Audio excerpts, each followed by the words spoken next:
और वह भी ऐसा विचित्र, कभी राम जी का नाम न ले। और शंकर जी देखें राम चरित रन रंगा, देखें राम चरित रन रंगा, देखें राम चरित रन रंगा।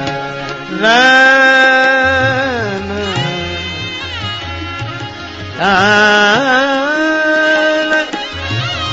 रन रंग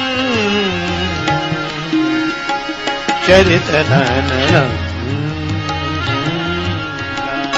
देखें राम चरित रन। राम जी और रावण का युद्ध हुआ, शंकर भगवान देख रहे हैं। रावण ने कभी नाम नहीं लिया, यहां तक कि अंगद जी भी गए और अंगद जी ने कहा, क्या मेरी सभा में कोई बलवान नहीं है जो तुमसे लड़ सके? रावण बोला, तुम्हारे कटक माझ सुनो अंगद, मोसन भिरई कवन जोधा बद। क्या हमारे यहां कोई बलवान नहीं है? तव प्रभु नारी वीर बल हीना, तब प्रभु नार बल हीना। अनुजता सुदुख दुखी मलीना, अनुजता सुम दुखी मलीना। तुम्हारे स्वामी तो प्रिया विरही हैं, इसलिए बलहीन हो गए, और उनका छोटा भाई लक्ष्मण उनके दुख से दुखी है, इसलिए वो बलहीन है। दोनों निपटा दिए, न राम कहा न लक्ष्मण कहा, कभी नाम ही नहीं लेता। तुम सुग्रीव कूल द्रुम दो, तुम और सुग्रीव तो नदी किनारे के पेड़ हो। नदी की जिस दिन तेज धारा आ जाएगी उसी दिन उखड़ कर बहते चले जाओगे। और हमारा भाई बंधु हमार भीरु अति सो, बड़ा डरपोक है वो। और रही नल नील की बात, कारीगर अच्छे हैं, शिल्पी कर्म जान ही नल नीला। तो हमारे सभा में जामवंत जी, अरे जामवंत मंत्री अति बूढ़ा, बूढ़े हो गए हैं वो, क्या सो की हो अब समरा रूढ़ा, शिल्पी कर्म जान ही नल नीला। तो कोई बलवान नहीं है? रावण ने कहा कोई नहीं, लेकिन बोला हाँ एक है, उसका नाम बताओ। नाम हमने भी बहुत पूछा पर उसने बताया ही नहीं। तो काम बताओ। आवा प्रथम नगर जेहि जारा, जो नगर जलाकर चला गया, बस वही वीर है। तो रावण यहां न राम जी का नाम लेता न लक्ष्मण जी का, कभी नाम लिया ही नहीं। लेकिन जिंदगी भर नाम नहीं लेने वाला रावण अंत में नाम लेता है। जब राम जी का अंतिम बाण लगा तब कहां राम रन हतो पचारी, कहां राम रन हतो पचारे, कहां राम रन राम रन तो, राम रन तो पचारी, पचारे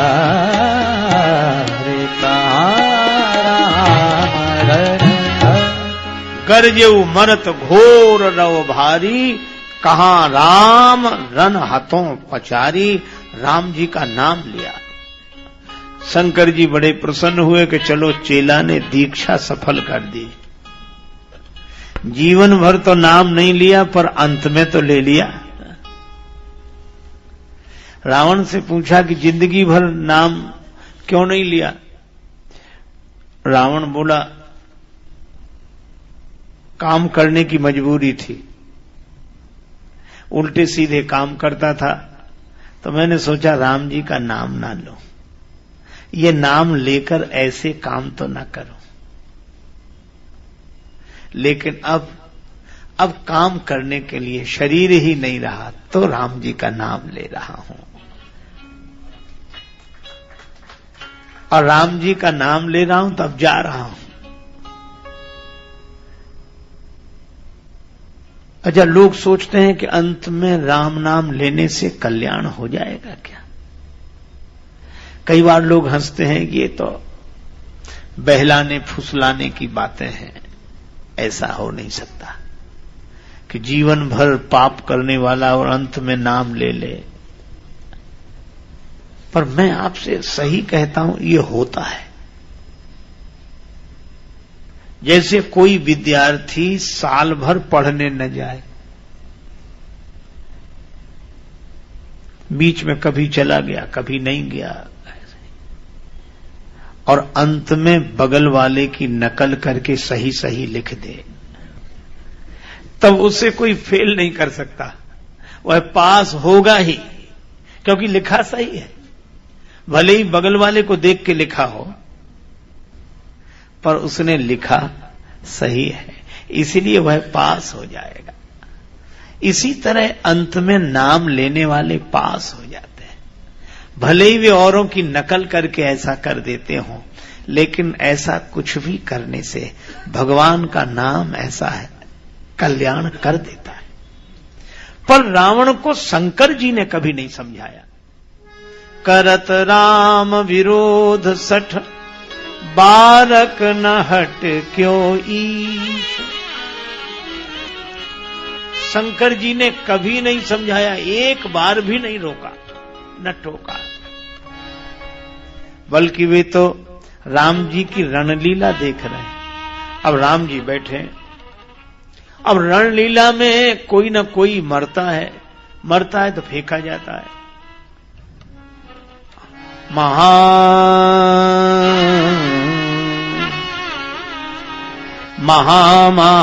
महामुखिया जे पावे, महामुखिया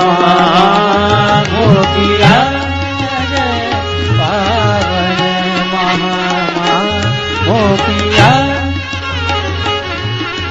मुखिया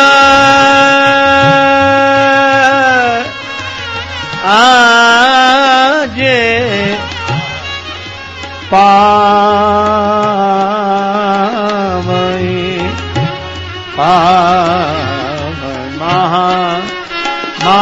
महामुखिया मुखिया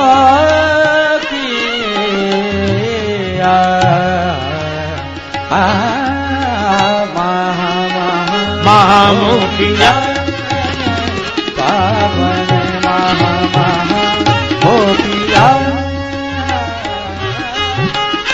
पे पद गई प्रभु पास चला वही, कहीं विभीषण तिनके नामा, कहीं विभीषण तिनके नामा, तिनहु राम देहि निज धामा, तिनहु राम निज धामा।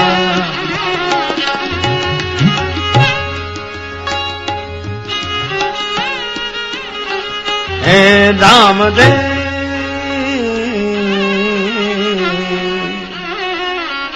राम जी उनको भी अपना धाम दे देते, जाओ।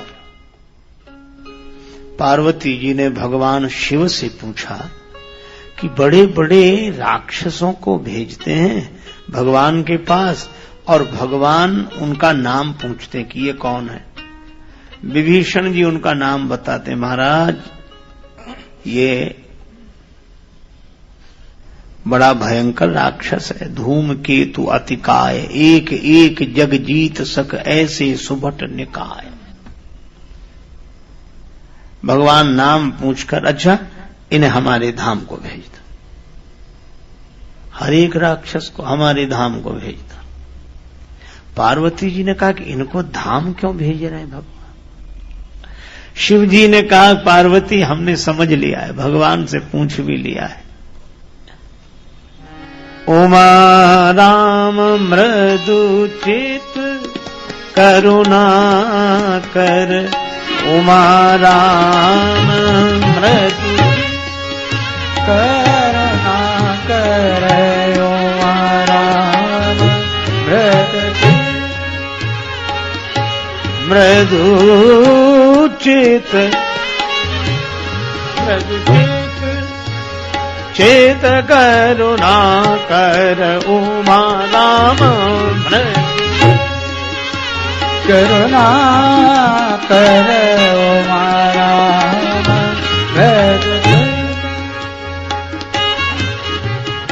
करुणा कर, उमा राम मृदु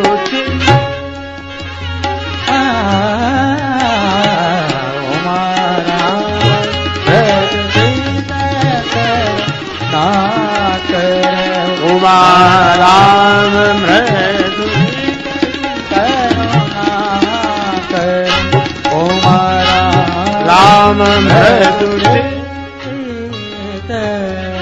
पार्वती जी भगवान राम इतने कृपालु हैं, ये करुणा निधान है, मृदुल चित्त हैं, और इन्होंने ये निश्चय किया कि हम अपने भजन करने वालों को अपने धाम भेजेंगे।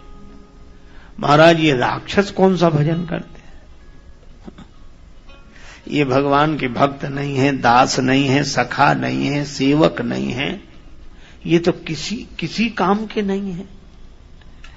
शिव जी ने कहा कि हमने समझ लिया, उमा राम मृदुचित करुणा कर, बैर भाव सुमिरहि मोहि निश्चर।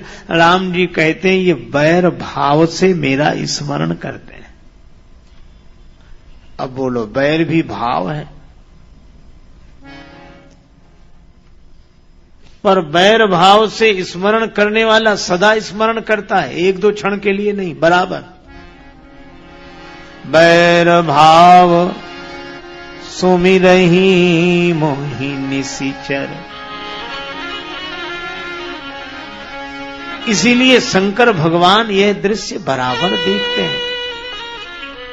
पूरी रणलीला देखी, अंत में रावण का मरण हुआ, और जब रावण का मरण हुआ तो सब देवता बधाई देने आए, और सबने आकर कहा आपकी बड़ी कृपा, आपकी बड़ी कृपा।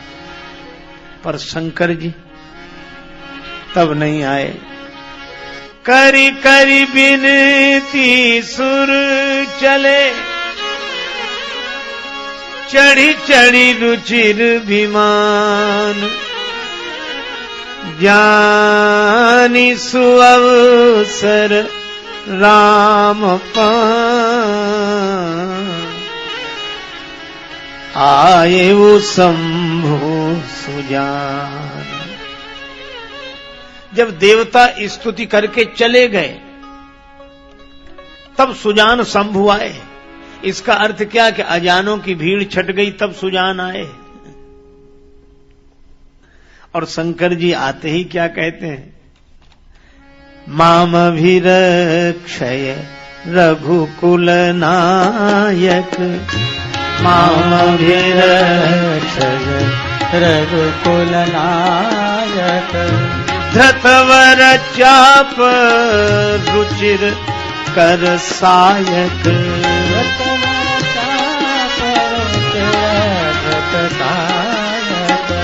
मामभिरक्षय रघुकुल नायक, मामभिरक्षय रघुकुल नायक।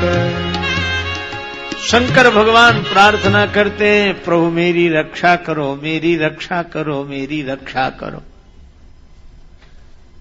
और देवता आए तो कह गए कि ये बड़ा अच्छा हुआ, आपने रावण को मार दिया, अब हम निश्चिंत हैं। आपने कुंभकर्ण को मार दिया, अब हम निश्चिंत हैं। आपने मेघनाद को मार दिया, अब हम निश्चिंत हैं। और शंकर जी कहते हैं माम भी रक्षा है, हमारी रक्षा करो, रक्षा करो, रक्षा करो। अब यह दो तरह की बात। देवता अजान है, रावण का मरना कोई समस्या का समाधान नहीं है। कुंभकर्ण का मरना कोई समस्या का समाधान नहीं है, मेघनाद का मरना भी। यह एक व्यक्ति के रूप में ये बुराइयां मिट गई, समाज सुखी हो गया, लेकिन व्यक्तिगत बुराइयों को मिटाने के लिए भगवान से प्रार्थना, प्रभु मुझे रावण से बचाओ। तो रावण तो मर गया, मर तो गया, लेकिन रावण एक रूप में रह गया, मोह दस मौली। ये रावण मोह के रूप में रह गया है महाराज। और कुंभकर्ण भी रह गया है, तद भ्रात अहंकार पाकारी जित काम विश्राम हारी। मेघनाद काम के रूप में, कुंभकर्ण अहंकार के रूप में, रावण मोह के रूप में, ये तीन विकार रह गए हैं, मोह, अहंकार और काम। इनसे बचाओ, माम अभिरक्षय रघुकुल नायक, धृतवर चाप रुचिर कर सायक। अच्छा, बात भी सही है कि रावण के मरने से अगर समस्या का समाधान होता तो हो गया होता। अपने यहां तो रावण हर साल मरता है।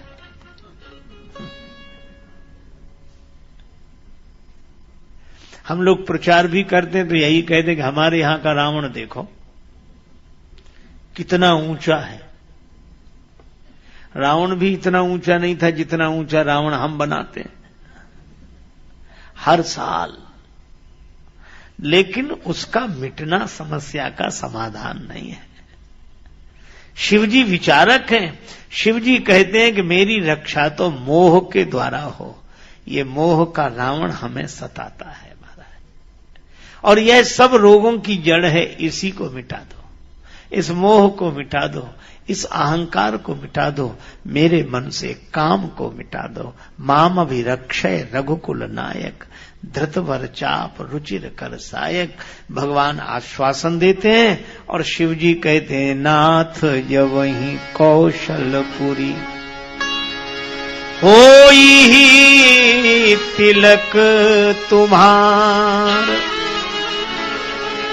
जब आपका राज्य तिलक होगा तब मैं देखने आऊंगा। भगवान ने मानो मौन स्वीकृति दे दी। तो शंकर जी राम जी की रण लीला भी देखते हैं, बाल लीला भी देखते हैं, विवाह लीला भी देखते हैं, और जब राज्य तिलक होता है उस छवि को भी देखते हैं। शिव जी उस समय भी आते हैं जब राम जी का राज्य तिलक हो रहा है। प्रथम तिलक वशिष्ठ मुनि की ना, प्रथम तिलक वशिष्ठ मुनि की ना, प्रथम तिलक वशिष्ठ। अब राम जी सिंहासनासीन हुए।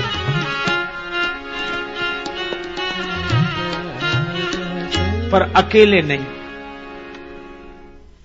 वे श्री सीता जी के साथ सिंहासनासीन होते हैं। सीता जी के संग, हां, क्यों? राम जी से पूर्व भी अनेक महिपाल हुए जिनका पुराणों में उल्लेखनीय नाम है। बाद में भी बादशाह हुए हैं अनेक, इतिहास में प्रमाण जिनके तमाम हैं। पर रानी रहे महल बीच, राजा दरबार करें, यही रही परंपरा, लगाना विराम है। पर सीता को संग लेके बैठे राज सिंहासन, ऐसे तो राजेश एकमात्र भूप राम है। श्री सीता जी को सिंहासन पर साथ बिठा के राम जी बैठे। अब यह देखकर वशिष्ठ जी ने सबसे पहले तिलक किया। प्रथम तिलक वशिष्ठ मुनि की ना, और जो परंपरावादी ब्राह्मण उनसे भी कहा कि चिंता मत करो, तुम भी तिलक करो। पुनि सब विप्रन आय सुदीना, सुत बिलो की हरसी महतारी, बार बार आरती उतारी। ऐसे राम जी एकमात्र राजा हैं जो श्री सीता जी को सिंहासन साथ बिठाकर चक्रवर्ती सम्राट बनते हैं। और उस समय सब लोग आए, भगवान शिव भी आए। जब वेद भगवान की स्तुति करके गए, बंदी वेश वेद सब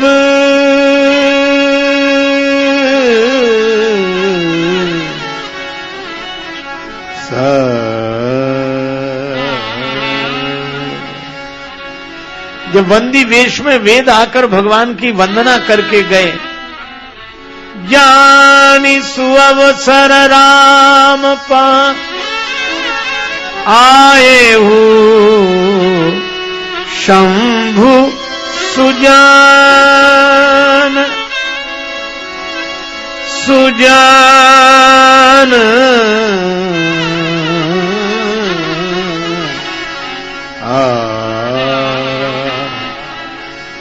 और शंकर जी ने आते ही प्रार्थना क्या की? शिव जी ने कहा,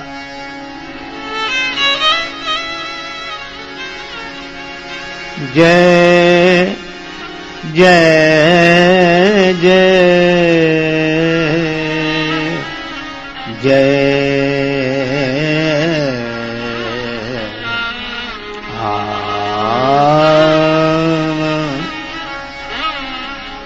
जय राम रमा रमणं समनं भवताप भयाकुल पाहि जनम। जय राम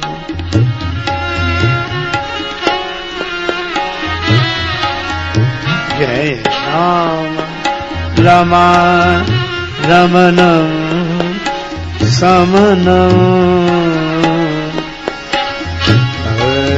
जय रमा रमणं समनं जय राम जय राम रमा रमणं समनं जय राम राम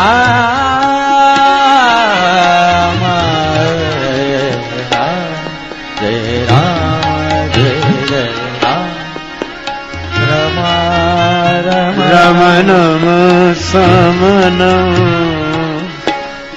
भवताप भयाकुल पाहि जनम। जय रमणं समनं जय राम रमा रमणं समनं जय राम रमा रमणं समनं जय राम जय राम जय राम राम रमा रमणं जय राम जय राम जय भगवान शंकर राम जी की स्तुति करके प्रसन्न होते हैं। ऐसे देवाधिदेव महादेव सर्वत्र श्री राम कथा में दिखाई देते हैं। चाहे राम जी की जन्म लीला हो, चाहे राम जी की विवाह लीला हो, और चाहे राम जी की रण लीला हो, और चाहे राम जी की राज्य लीला हो, शंकर भगवान सदा उपस्थित दिखाई देते हैं।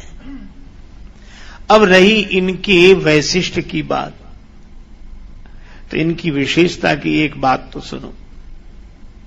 वही है, काशी के किसी विद्वान ब्राह्मण को संतान नहीं थी। उस विचारे ने तपस्या की, बहुत दिन तक तप किया। एक दिन देवाधिदेव महादेव शिव प्रसन्न हो गए। वरदान मांगो ब्राह्मण देवता। ब्राह्मण देवता ने कहा कि महाराज और तो सब कुछ है, संतान नहीं। शिवजी ने कहा सुपुत्र चाहते हो या कुपुत्र? बोला महाराज दोनों का अंतर बताओ तब फिर हम अपनी मांग रखें। शिवजी ने कहा अंतर यह है कि सुपुत्र जिएगा कम पर तुम्हें सुख देगा, और कुपुत्र की आयु बड़ी लंबी होगी पर तुम्हें दुख ही दुख देगा। समझ लो। ब्राह्मण ने सोचा कि ज्यादा दिन के दुख से थोड़े दिन का सुख ही अच्छा। कहा कि बाबा आप हमें सुपुत्र दे दो। शंकर जी मुस्कुराए, ठीक है सुपुत्र मिलेगा पर उसकी उम्र 5 वर्ष रहेगी। शंकर भगवान अंतर्धान हो गए। ब्राह्मण सुखी भी और दुखी भी। ब्राह्मण के घर बालक ने जन्म लिया, बड़ा सुंदर बालक, चंद्रकला की भांति दिन दिन बढ़ता जाता, और ब्राह्मण का दुख भी बढ़ता जाता, क्योंकि पता था 5 साल ही रहेगा। 1 वर्ष जब उम्र में शेष रह गया तो ब्राह्मण ने सोचा कि अब तो किसी महात्मा से पूछना चाहिए। तो वे संत से पूछने गए कि मुझे क्या करना चाहिए। संत ने कहा कि देखो किसी सिद्ध महात्मा के आशीर्वाद से ही उम्र बढ़ सकती है, तो हमें सिद्ध संत मिलेंगे कहां? तुम तो सभी को सिद्ध मानना शुरू कर दो, कोई ना कोई मिल ही जाएगा। सभी को सिद्ध मानना शुरू कर दो, ठीक है। अब वो सभी को सिद्ध मानने लगा। गंगा जी किनारे एक कुटिया बना ली, बालक को लेकर वहीं रहने लगा। अब बालक से कह दिया कि तुम्हें मार्ग में जो भी दिखे तुम सबको प्रणाम करो। नर नारी निकरे जिते जुवा वृद्ध अरुबाल, गो गजबाज अनेक पशु सूकर स्वान श्रगाल, आवत देखे दूर ते जोरे दो हाथ, पुनि प्रणाम सबको करे धरी धरी महिमे माथ। सबको प्रणाम करता, कोई भी निकले। 1 वर्ष पूरा होने को था। बालक का नित्य का नियम था सबको प्रणाम करना। लेकिन बालक की उम्र में जब 4 दिन शेष रह गए, फिर भी निराशा। 3 दिन शेष बचे तो सप्त ऋषि आ गए। मुनिमंडल को महिमे पर के, द्विज बालक दंड प्रणाम किया मुनि।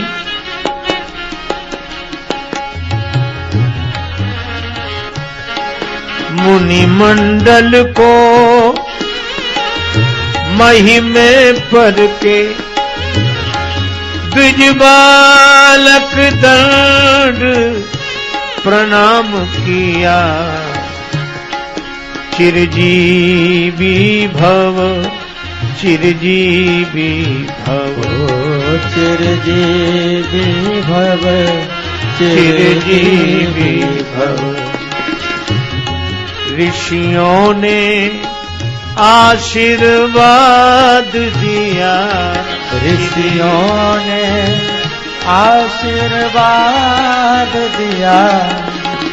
चिरजीवी भव, चिरजीवी भव, चिरजीवी भव, चिरजीवी भव।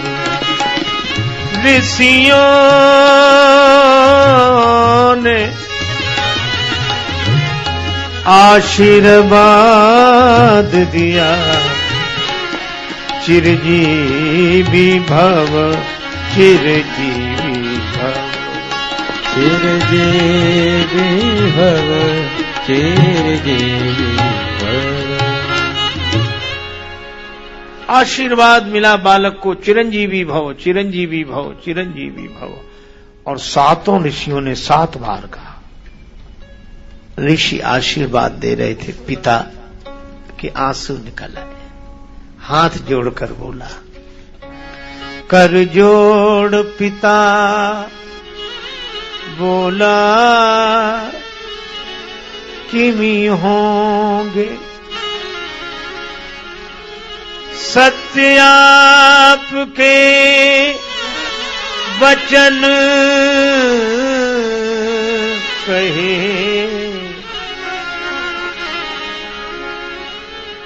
इस दीन अभागे बालक की आयु में शेष दिन 3 रहे, 3 रहे, 3 रहे, 3,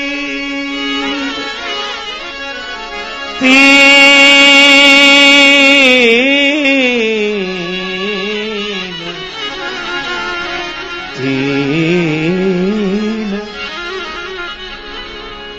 इस बालक की उम्र में दिन तो 3 बचे और आप आशीर्वाद दिए जा रहे हो, चिरंजीवी भव, चिरंजीवी भव, चिरंजीवी भव।